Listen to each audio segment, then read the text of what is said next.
Welcome to Everglades National Park Podcast. I'm Ranger Allison. Everglades National Park serves as a stopover for migrating birds, a nursery for nesting birds, and a year-round home for many others. The park also provides valuable protection for several endangered species, including one called the woodstork. The woodstork is North America's only species of stork, and it's found in the southeastern United States and the Caribbean, but also in South America. The woodstork is known for its unique feeding behavior that often raises people's curiosity. Let's take a look.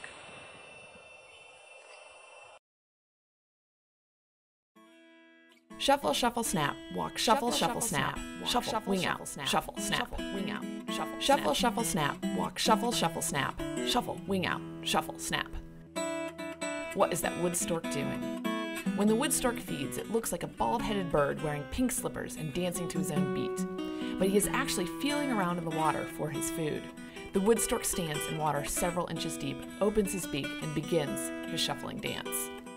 The woodstork is a touch feeder, meaning that he uses his beak to feel for his food. His long beak is about 8 inches long and has little sensory receptors that trigger the beak to snap closed when they touch prey. The reflex is so fast that it snaps closed in less than 0.03 seconds. That's faster than we can blink. This is one of the fastest reaction times for a vertebrate animal.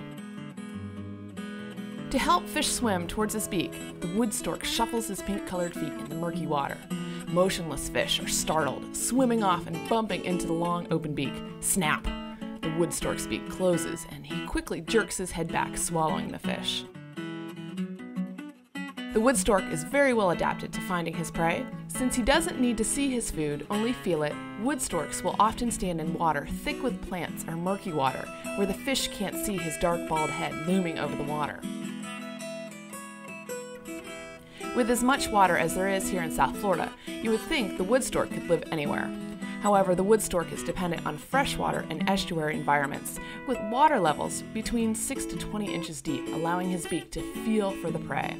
During the dry season, these shallow waters trap high concentrations of fish, providing the perfect environment for the woodstorks and their hungry young. The woodstork is endangered, and the populations have dropped drastically since man has controlled the water levels through canals and levees here in South Florida.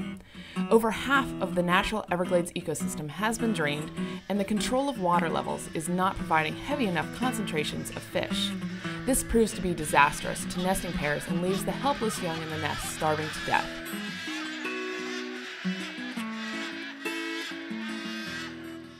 Luckily, South Florida and Everglades National Park are working to help restore more natural water flow through the historic ecosystem.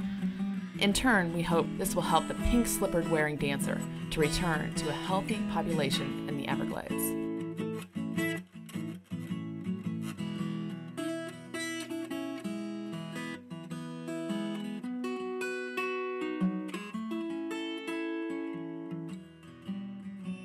The woodstork is most commonly seen in Everglades National Park during the winter months, especially January through March.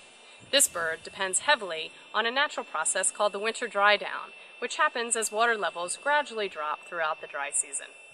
A few places you might easily see a woodstork are at Shark Valley in the northern part of the park, or Perotus Pond in the southern area. You might even spot them while driving along the main park road or Tamiami Trail. And sometimes they can be seen in places like the Anhinga Trail and around Flamingo. Wherever you see them, know that they are a reminder of the natural water cycle and flow of the Everglades. Like many other animals, and even people in South Florida, the woodstorks depend heavily on the Everglades ecosystem for survival. Thank you for watching this episode of Everglades National Park Podcast. Stay tuned for our next one.